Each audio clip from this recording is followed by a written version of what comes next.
Deci acesta e un aparat electromagnetic, după cum se vede. O să încerc să-l pornesc. L-am pornit. O să așteptăm un pic până se încălzește. Până atunci o să mai fac așa o poză.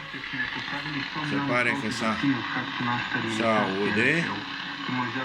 Se pare că s-a încălzit. Ăsta e un fir de la masă care e legat undeva. Acum o să mai căutăm așa, astea sunt bulgarii. România are experți. Da.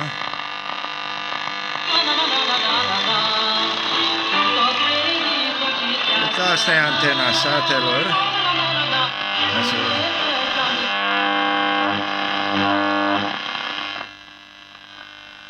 Să valideze încă o dată probabil programul experților din România în ceea ce privește domeniul medical, dar deci este valabil și pentru ce.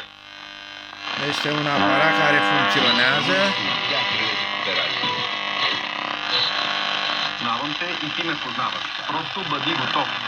Acum îl vom opri, are buton de pornire-oprire și o să vedem cum înainte de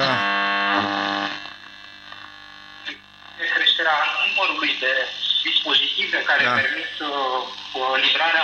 Deci acum o să-l oprim și asta a fost toată lucrarea.